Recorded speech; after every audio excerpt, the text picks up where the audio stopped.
जाति तो क्यों नहीं जाती। ये जाति व्यवस्था जो भारत की है, इसने भारत को कई तकलीफें दी, कई दर्द दी। और लगता था कि वक्त के साथ जाति व्यवस्था दम तोड़ देगी, लेकिन अब राजनेताओं ने इसे खाद पानी दे के उसको बढ़ाना शुरू कर दिया है। और ये विष बेल, जाति की जो विष बेल है, जो हमारे भारतीय समाज को सालों से विखंडित करती रही, अब फिर से लहलहाने लगी है। हाल में ही बिहार सरकार ने जाति जनगणना करके इस विष बेल को और अमृत पिला पिला के एक बड़े पेड़ का रूप देने की कोशिश की है। अब इसकी क्या विसंगतियां हैं, इससे क्या कष्ट हैं, क्या समस्याएं खड़ी हो सकती हैं, भारतीय समाज विभाजित हो सकता है, इस पे चर्चा करने के लिए हमारे साथ दो बहुत वरिष्ठ मेहमान मौजूद हैं।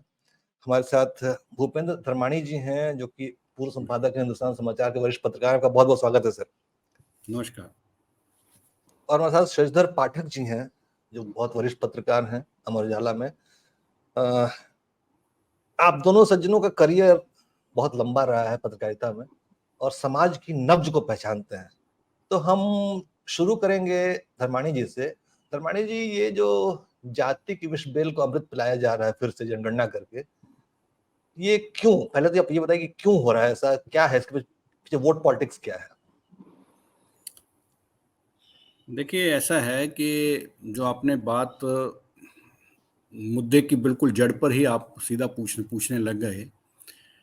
आपको याद होगा कि हम सैकड़ों वर्ष तक गुलाम रहे और उस गुलामी के लिए जो भी यहाँ पर आया उसने इसी कारण यहाँ पर राज कर पाया, क्योंकि वो हमारे समाज में नींबू निचोड़ता रहा। यही नींबू अगड़ा पिछड़ा तो नहीं था तब, जाति को लेकर, धर्म को लेकर इस प्रकार के वो बीज रोपता रहा। जबकि वास्तविकता क्या है कि जो हमारा पूरा का पूरा एक संस्कृति है देश की, और जो हमारे जितने ग्रंथ हैं उसके अंदर वसुदेव कुटुंबकम, सर्वत का भला, ये मूल वाक्य रहे हैं। मैं तो कई बार बात करता हूं कि ये जो धर्मनिरपेक्ष शब्द आता है बीच में, जो हमारी संस्कृति है उसके अंदर ये तो इनबिल्ट है। जब हम सर्वत्र का भला कह रहे हैं, सर्वधर्म संभाव कह रहे हैं, तो ये अपने आप में क्या धर्मनिरपेक्ष नहीं है? लेकिन राजनेताओं ने और कुछ जो सत्ता को चाहने वाले लोग थे, उन लोगों ने इसको कहीं ना कहीं इस प्रकार सजाने की कोशिश की कि हम जो हैं इस जाति के लिए ज़्यादा काम करने वाले हैं और ये उस जाति के लिए काम करने वाले हैं, ये उस जाति के हैं, ये उस जाति के हैं।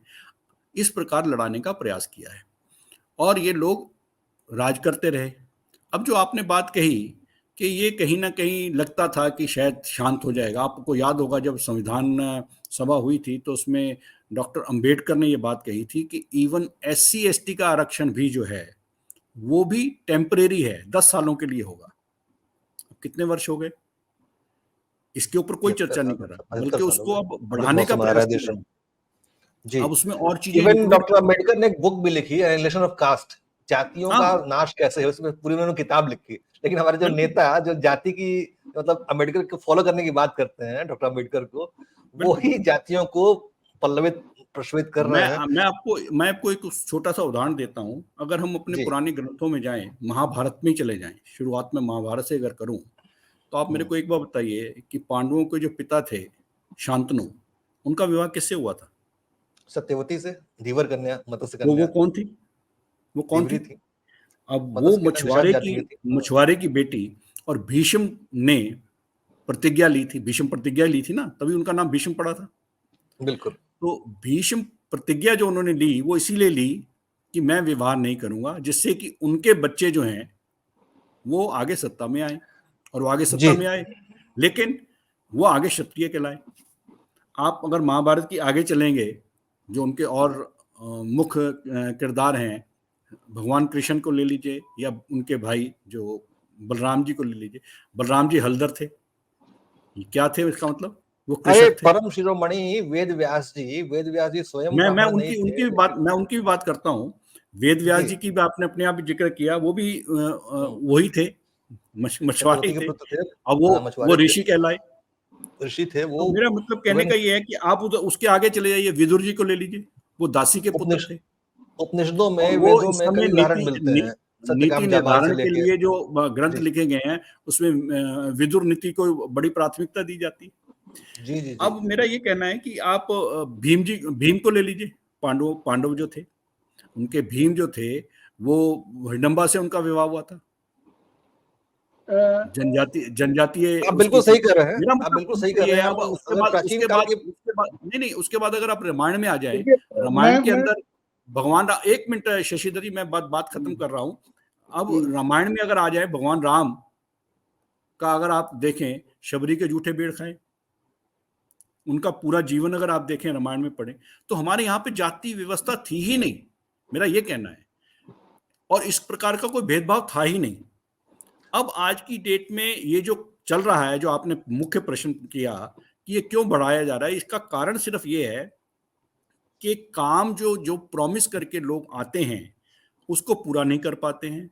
जन कल्याण और कल्याण की जो इन्होंने घोषणाएं की हैं, उनको पूरा नहीं कर पाते हैं।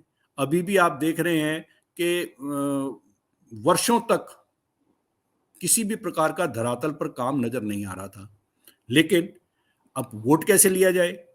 तो जो सेंटिमेंटल इशू है, जो मुख्य मुद्दा है, जो इनका पुराना घोषणा पत्र है, उसकी तरफ कोई आवाज ना उठाए, इसको इसलिए उनके सेंटिमेंटल मुद्दे को उठाकर और उसकी तरफ लोगों को खींचने का प्रयास है। मुझे लगता है कि इस बार आपने जो कहा कि देश की जनता जो है, इन राजनेताओं के षड्यंत्र को पहचान रही है और इसमें अब इस बार फंसने वाली नहीं है।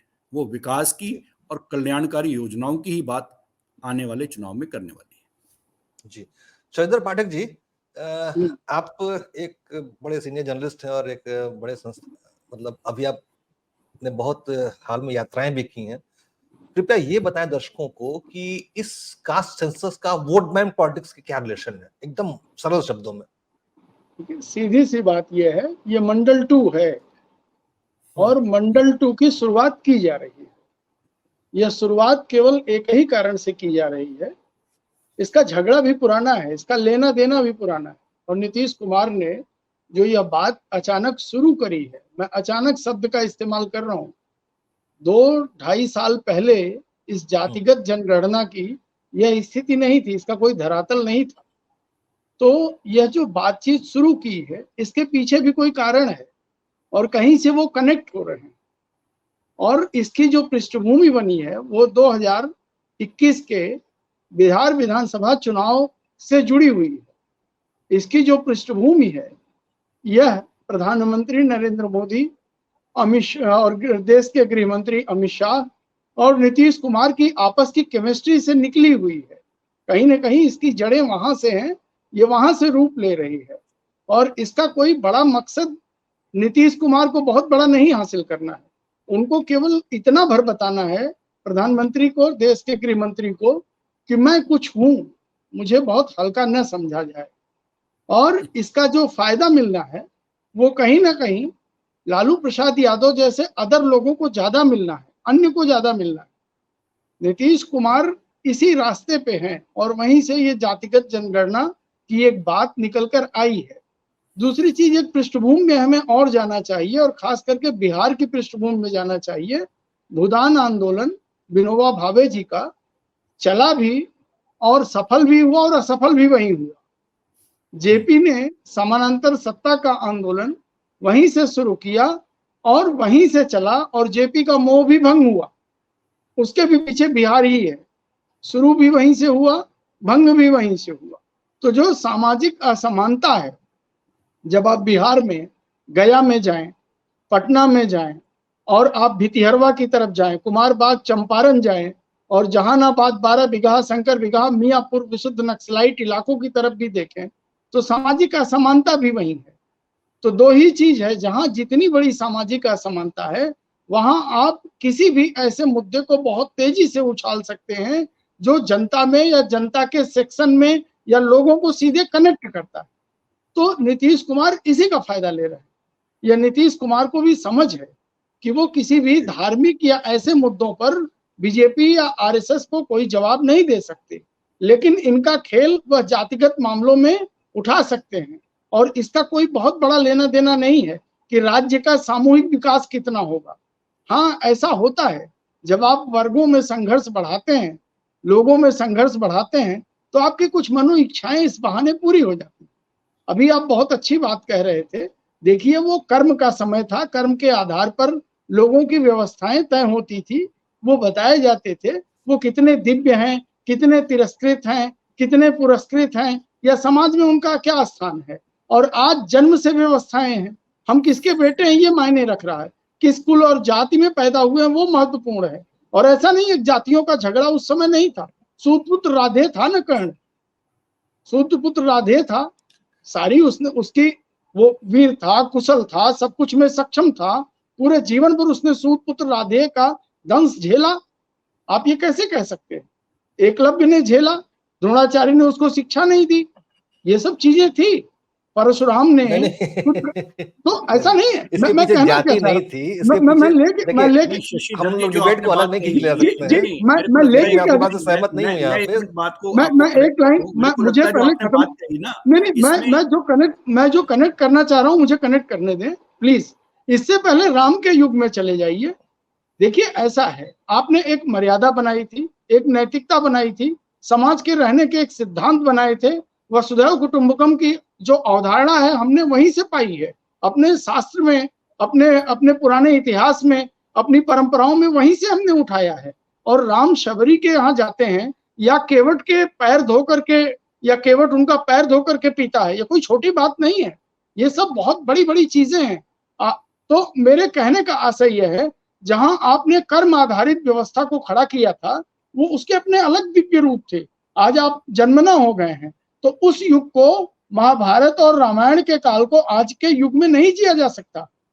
वो हमारी केवल कल्पनाएं हो सकती हैं, हमारी सोच हो सकती है, हमारी पौराणिक व्याख्या हो सकती है, लेकिन तो आज के मतलब आप वर्तमान ये को तो कहना हमें चाहते इसी रूप हैं में जीना पड़ेगा। श्रीधर जी, जी मतलब हाँ। आपका ये टेक है कि हम्म। अगर जाति जो है शाश्वत है और वो कभी खत्म नहीं हो सकती, आप ये कहना चाहते हैं? नहीं, हम मैं ये नहीं कह रहे हैं, हम ये कह रहे हैं सामाजिक असमानता जहां भी पैदा होगी वह हमेशा किसी न किसी स्वरूप को लेके आगे बढ़ेगी। गांधी जी ने क्या कहा, वैष्णव जन तहने कहिए पीर पराई जाने रे। वो वाल्मीकि बस्ती में जाते थे, वो रहते थे, अस्पृश्यता और भेदभाव पर गांधी ने बहुत काम किया, काफी प्रयास किया, सब कुछ किया, तो थी ना, समाज में खत्म थोड़ी कर पाए। नहीं, मुझे आपका मुझे सामाजिक जीवन का बड़ा अनुभव है, कृपया जवाब दें। मेरे को ये लगता है जो बात शशिधर जी कह रहे हैं इसमें कुछ उदाहरण जैसे इन्होंने उठाए, वो द्रोणाचार्य जी का एक व्यक्तिगत मुझे लगता है प्रेफरेंस थी जो इन्होंने उदाहरण दिया द्रोणाचार्य जी एकलव्य का और वो नौकरी दूसरा। करते थे, गुरुकुल में हाँ नहीं, नौकरी करते थे, वो सिर्फ हाँ, मेरा राजकुमारों को वही कहना है शिक्षा कि दे मेरे सकते को थे। लगता है कि जो हमारे एक आदर्श हैं, आप उसको काल्पनिक कहना शुरू कर देंगे तो फिर तो उसका बहुत समस्या हो जाएगी। मुझे लगता है कि इसको लेकर भी बहुत विवाद हो चुका है कि ये काल्पनिक है या वास्तव में भगवान राम और ये घटनाएं यहाँ देखिए पर कल्पना की बातें करने का कोई स्थान समाज में नहीं है, हम आपसे नहीं, मैं यही सहमत कह हैं। रहा हूँ कि आपने हाँ, कल्पना कहा, मैं इसको कल्पना नहीं ना मानता। मैं मेरा कल्पना ये नहीं कर रहा कहना है हूँ, कि ये मैं ना बिल्कुल आप कल्पना नहीं कर रहा हूँ। हम मैं यही केवल कह इतना कह रहे हैं कि रामायण और महाभारत के काल को लेकर के आज के वर्तमान को नहीं जिया जा सकता। हाँ, और मैं ये यह भी बात कह रहा हूँ, मैं यह भी कह रहा ये हूँ बात जो कि आपने कही ना, जिस अच्छा ब्राह्मर्षि मेरे वशिष्ठ को एक को, ना ना मेरे को एक बात पूरी करने दीजिए। आपकी बात को ही मैं कह रहा हूँ, मेरा ये सिर्फ ये कहना है कि ये काल्पनिक नहीं है जो आपने भी अभी स्वीकार किया। वो जो काल था, मेरा तो ये कहना है, मैं जो कहना चाह रहा था वो ये था कि ये सब चीजें जो विकसित हुई हैं, जहां पर आज हम रह रहे हैं, जिसको आप कह रहे हैं जन्मना, ये कब से विकसित हुई है? ये अभी विकसित हुई है और ये विकास का परिणाम है कि हम कहाँ पहुंच गए हैं। मैं आपको छोटा सा और उदाहरण देता हूँ।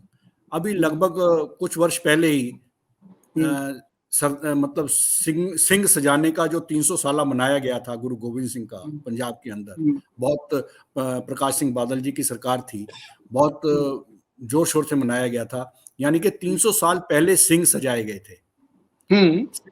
थे, सिर्फ 300 साल पहले। आज कनाडा में क्या हो रहा है? मेरा सिर्फ ये कहना है कि जो हमारे संस्कृति है, हमारी जो धरोहर है, हमें उधर जाने की बजाय हमें दूसरी तरफ को धकेला जा रहा है। ये एक बड़ा दुर्भाग्यपूर्ण चित्र है और ये जो अभी इन्होंने जनगणना की है, क्या सिर्फ हमारी संस्कृति, हमारे हिंदू समाज के अंदर ही ये जाति प्रथा है?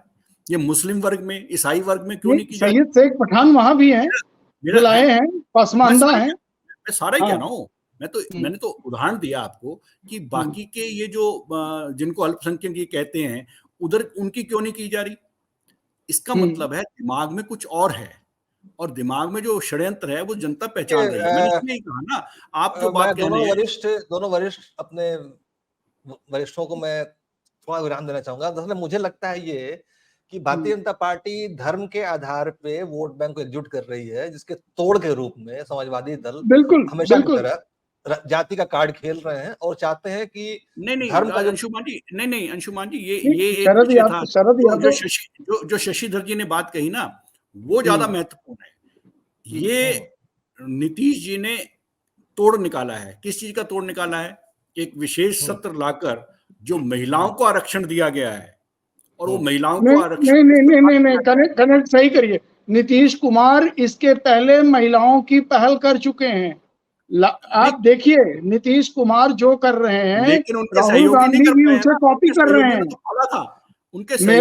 मेरा अभी भी कहना है 2024 में 5 बड़े मुद्दे हैं, और ये 5 बड़े मुद्दे 2024 को बुरी तरह प्रभावित करेंगे, जिसमें सबसे मैं फिर खुल के कह रहा हूँ, पहला नहीं नीतीश जी की जो आप बात कर रहे हैं ना, मैं कुछ और कह रहा हूँ। मैं कह रहा हूँ जिनके साथ बैठे हैं, जिनके समर्थन से वो सरकार चला रहे हैं, उन्होंने तो बिल फाड़ा था। मेरा ये कहना है कि वो इसके तोड़ के रूप में इस बार ये लेके आने का प्रयास कर रहे हैं। लेकिन मुझे लगता है कि जो एक भाजपा सरकार ने महिला आरक्षण का जो लाए हैं और जिस प्रकार लाए हैं, अगले 2 चुनाव में ये मुद्दे बहुत महत्वपूर्ण रहने वाले हैं और ये बहुत प्रभावित करेंगे आने वाले चुनाव। हम 5 मुद्दों की बात कर रहे हैं। पहला ओपीएस होगा जो सबसे ज्यादा चलेगा, हर राज्य में चलेगा। और दूसरा बड़ा मुद्दा ये जो कास्ट सेंसस और इसकी बात आ रही है, ये बढ़ चढ़ के चलेगा। इसके साथ बेरोजगारी का मुद्दा चलेगा। आप महिला आरक्षण को अभी लास्ट में लेके चले जाइए, इसके पहले ये आके खड़ा हो जाएगा और बेरोजगारी का मुद्दा कहीं ना कहीं चलेगा। अच्छा शशिधर जी, हाँ, आपने एक बड़ी इंपॉर्टेंट बात कही कि नीतीश कुमार का जो मामला है कि ना खेलेंगे ना खेलने देंगे, खेल बिगाड़ के रख देंगे, यानी ना खेलना केवल इसीलिए है, मकसद ही वही है। जैसे एक्सप्लेन करिए कि नीतीश कुमार का करियर खत्म होने वाला है, उनका कोई मतलब बेटा भी राजनीति में नहीं है, ताकि उनका पर्पस क्या है, जाति जनगणना का उद्देश्य क्या है? आप देखिए, ऐसा है राजनीति एक ऐसा कैनवास है जो हमेशा आप चाहे जितने रंग भर दें, चाहे जितना रंग डाल दें, कुछ समय बाद वो फिर खाली हो जाता है। आप जो चाहे फिर नया रंग डाल दें, और हर ढंग के रंग को लाता है अपनी चमकीली चमक के साथ, और वो रंग कब गायब हो जाता है ये उस रंग को भी पता नहीं चलता।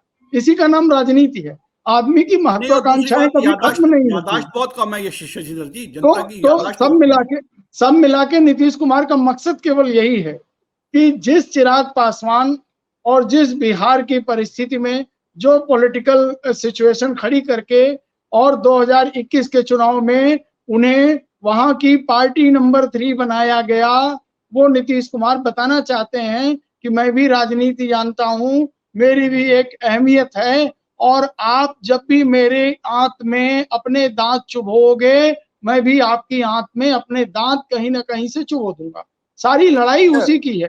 इस समय ये नीतीश कुमार के लिए महत्वपूर्ण नहीं है कि वो प्रधानमंत्री बने, ये महत्वपूर्ण नहीं है कि वो इंडिया गठबंधन के संयोजक बने, यह भी महत्वपूर्ण नहीं है कि वो बिहार के अगले सीएम बने। उनके लिए सबसे ज्यादा महत्वपूर्ण ये है कि वो एक राजनीतिज्ञ हैं, एक कद रखते हैं, राजनीति करनी आती है, और अमित शाह और नरेंद्र मोदी के प्लान को वो डिफ्यूज कर सकते हैं, और वो खेल नहीं सकते तो खेल तो बिगाड़ ही सकते हैं। और अगर ऐसा हो गया तो यही नीतीश कुमार है, बस यही वो कर रहे हैं और कुछ नहीं। आपने मुझे याद दिला दिया, लालू की बात आपने याद दिला दी। लालू यादव ने नीतीश के लिए कहा था कि नीतीश कुमार के पेट में दांत है। मुझे उनका फेमस कोट याद आ गया। भूपेंद्र जी, शरद यादव अक्सर मुझसे कहते थे, शरद यादव अक्सर एक ही बात कहते थे, हम काले गेहूं लोग हैं। और हमारे यहाँ आप देखिए ना, आप चले जाइए कहीं, लोग दुनिया में नया नया अनुसंधान कर रहे हैं, उनके यहाँ उसके लिए नोबेल प्राइज मिलता है। हमारे यहाँ तमाम बाबा और तमाम घंटी बजाने वाले तमाम झाड़ फूंक हैं। तो हम जब इन झाड़ फूंकों को निपटना होता है तो हमारे पास जाति है। वो हमेशा कहते थे कि धर्म का मुकाबला जाति नहीं कर सकती, जाति का मुकाबला धर्म नहीं कर सकता। तो ये है, और जहां भी असमानता है, टकराव है, वहां आप जैसे चाहें अपनी खुद की रोटियां सेक लें। ये मौका है आपके पास। भूपेन जी, यही नीतीश कुमार कर रहे हैं। एक बड़ा गंभीर प्रश्न है, और चूंकि समय हो चुका है इसलिए आखिरी प्रश्न भी है ये, कि ये जो जाति का कार्ड खेला है नीतीश कुमार ने, वो हाँ। भाजपा की संभावनाओं को में कितनी क्षति पहुंचा सकता है? पिछली बार 303 सीटें थी, क्या भाजपा को नुकसान होगा इसका या फिर फायदा होगा? देखिए, मुझे ये लगता है जो अभी शशिधर जी भी कह रहे हैं, और इस बात को वो अपनी वक्तव्य में एक तरीके से मैं कहता हूँ स्वीकार भी कर रहे हैं, कि लगभग ये जो मुद्दा है ये बिहार केंद्रित मुद्दा है, और मुझे नहीं लगता कि इसका बहुत बड़ा प्रभाव कहीं अन्य प्रदेशों में पड़ने वाला है। नंबर नहीं, एक, शशिधर जी तो बोल रहे हैं कि पूरे बेल्ट पे प्रभाव पड़ेगा, मेरे तो पूरे यूपी मेरे बेल्ट पे विचार प्रभाव में पड़ेगा, मेरे विचार में पड़ेगा। देखिए मैं आपको लगता है, आंकड़े सहित बता दूंगा, नहीं शशिधर क्योंकि जी आप एक मिनट, हाँ। शशिधर जी पहले मुझे कंप्लीट करने दीजिए। मैं जो बात कर रहा हूँ मैं अपना आकलन बता रहा हूँ, हाँ, अपना क्योंकि विजन है। हाँ, मैं अपना आकलन बता रहा हूँ, और इसका बहुत ज्यादा प्रभाव बिहार और उसके साथ लगता जो उत्तर प्रदेश का क्षेत्र है उससे अधिक ज्यादा नहीं पड़ने वाला, नंबर एक। नंबर दो, जो बात मैं कहने वाला हूँ वो ये है कि जो अभी शशिधर जी बात कह रहे थे, वही मैंने जो शुरू में कही, उसी को आप एक तरीके से एंडोर्स कर रहे हैं कि आप विकास और समाज उत्थान के काम नहीं करना चाहते। आप बताइए मेरे को कि इतनी सरकारें आई, इतना कुछ हुआ वहां पर, और जब भी कोई मुद्दा, जैसे अभी उन्होंने कहा जयप्रकाश जी का वहां से निकलना, इतने बड़े बड़े नेताओं का वहां से निकलना, फिर भी बिहार का पिछड़ापन कारण क्या है? क्योंकि काम नहीं करना।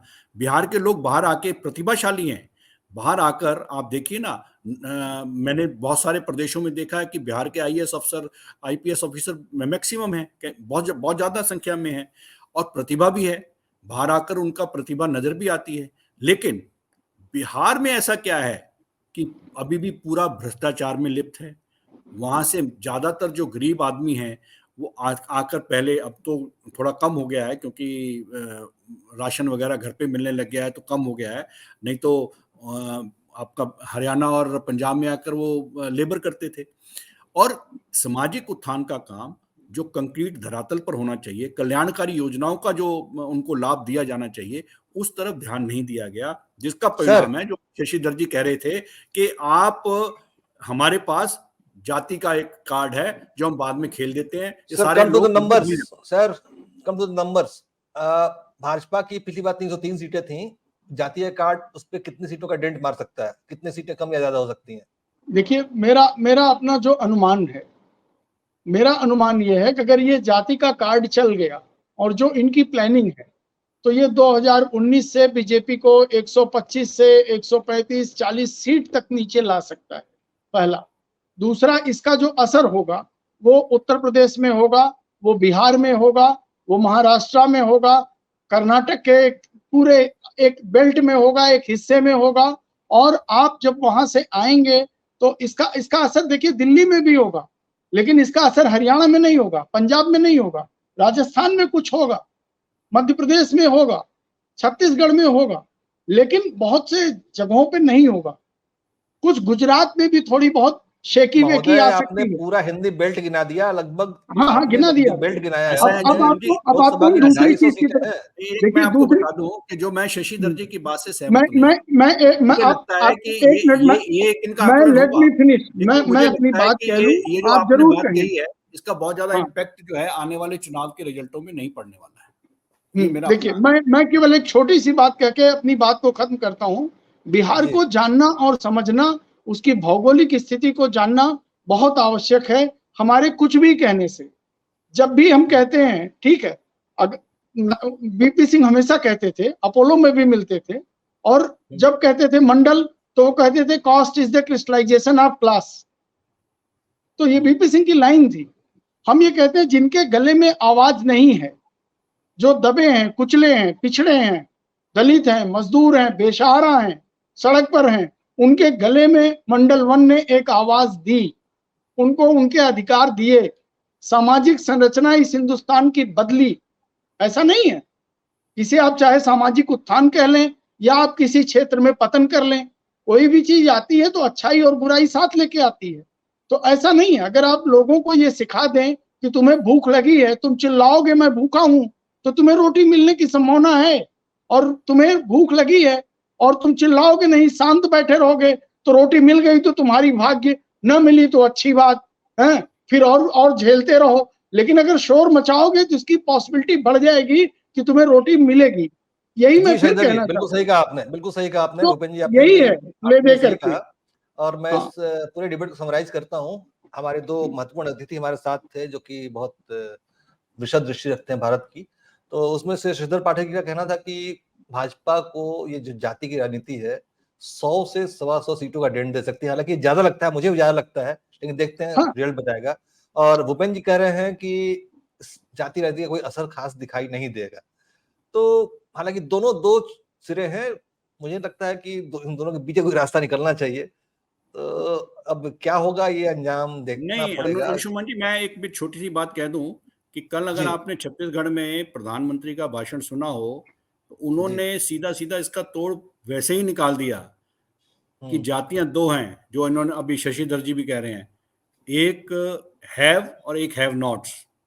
हम्म गरीब और गरीब के उत्थान की बात करो, और गरीबों के उत्थान के लिए जो पॉलिसीज मैं लेके आया हूं वो आज तक कोई नहीं लेकर आया, ये उन्होंने कहा है, ये उसका तोड़ निकाला। दूसरा उन्होंने क्या कहा कि अभी तक ये मिनॉरिटी को सबसे ज्यादा पहला अधिकार है, इसकी बातें करते थे। अब ये आरक्षण के द्वारा क्या उनकी भी जो दिया हुआ है उसको खींचना चाहते हैं क्या? तो अब ये जो देखिए, जो चीजें हैं ना, जो ये चल रहा जनता है, ये मान ले, चल रहा है। और जो मुझे लगता है जनता कि मान बिहार ले, की जो अगर कमजोरी है, जनता बिहार की जो मान ले कमजोरी कि है, नीतीश ये कुमार बाहर उसे आने वाला झुंझुना नहीं है। दिखा रहे हैं तो मुझे झुंझुना ऐसा है। लगता अगर जनता मान ले कि नीतीश कुमार उसे झुंझुना दिखा रहे हैं तो ये झुंझुना है, और है। अगर बिल्कुल मान ले तो ये जाति है। तो मोदी जी बिल्कुल, जो कह रहे हैं अगर उसे जनता मान ले तो वही सब कुछ है, और ना मैं तो पहले माने ही कह रहा तो हूँ। खत्म और है। मुझे, हाँ, वो और देश के इसीलिए लोकप्रिय मैंने शुरू में प्रधानमंत्री कहा हैं, कि इसका इसमें बहुत मुझे ज्यादा कोई असर संदेह नहीं है। जनता बिहार उनकी के बात बाहर को नहीं मान ले, होगा। सबसे अच्छा है। वैसे मोदी जी ने जो बात कही वही सेम बात मार्क्स ने भी कही थी आज से, मतलब लगभग 100 देखिए साल पहले, देखिए देखिए, कि इस सीधी दुनिया में सीधी सी बात, सीधी गरीबों सी और बात अमीर कोई यह है थोड़ी कि अगर जाती है। उत्तर प्रदेश का चुनाव, अगर उत्तर प्रदेश का चुनाव जातिगत मुद्दे पर न गया होता तो अखिलेश यादव को इतनी सीटें नहीं मिलती।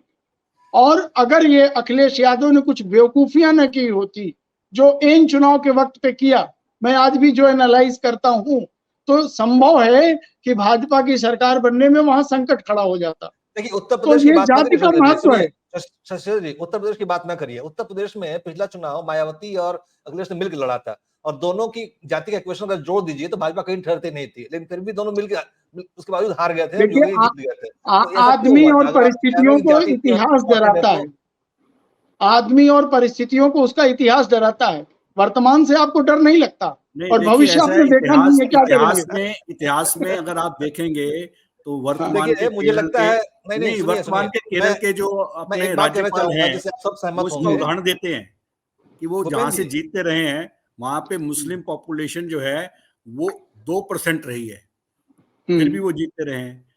हम्म मेरा ये कहना है कि जातिगत चीजों का तत्कालिक प्रभाव कहीं नजर आता है, वो भी नहीं मुझे नहीं लगता है सुनिए कहीं ना कहीं। भूपेंद्र जी, मुझे लगता जी, है सिर्फ मुझे लगता है ये कि जो नेता कौन सा व्यक्ति क्या बात कह रहा है ये इंपॉर्टेंट है। अगर बस मोदी जी कहते हैं कि सिर्फ दो जातियां हैं इस भारत में, तो जनता उनकी बात सुनती है। नीतीश कुमार कहते हैं कि नहीं 125 जातियां हैं, तो शायद उनकी बात न सुनी जाए, क्योंकि ये व्यक्तित्व पर निर्भर करता है। अगर योगी का व्यक्तित्व नहीं होता। अंशुमान जी, एक लाइन याद रखिए, अगर आप महात्मा गांधी हैं तो नोवा खाली में भड़का हुआ दंगा है और आप बीच में खड़े हो गए, वहां का गवर्नर भी जो उसी समुदाय का है और अपनी जान की आपसे भीख मांगेगा, और वो गांधी वहां सुरक्षित है, अगर आप आप महात्मा गांधी हैं तो। आप और वही अगर बात आप कह रहे हैं। महात्मा गांधी नहीं हैं, आप उसी जाति के हैं, तो मौजूदा नेताओं की तरह बड़ा बड़ा भारी भारी एनएसजी कमांडो लाओ लश्कर लेके चलिए और आपको अपने लोगों से डर लगेगी। यही बिल्कुल होगा। आप वही बात कह रहे हैं जो मैं बात कहना चाहता हूं, कि व्यक्तित्व मैटर करता है यहाँ पे, किस यस। व्यक्ति ने क्या बात कही है, उसमें कितना वजन है, कितना दम है। तो मैं इसी टेक पे बात खत्म करना चाहूंगा, कि डिबेट खत्म करना चाहूंगा, कि कौन सी व्यक्ति की अपनी शुचिता, अपने अंदर की जो पवित्रता है, वो निर्भर बताती है कि जनता किसकी बात सुनेगी। भले ही आप जातीय जनगणना करा लें या फिर जो भी कराएं, जो भी टेंट्रम खेलें आप, लेकिन भारत की जनता सब कुछ जानती है। उसको पता है कि उसका भविष्य कहाँ सुरक्षित है और किसको कहाँ जाना है। बहुत बहुत धन्यवाद। नमस्कार।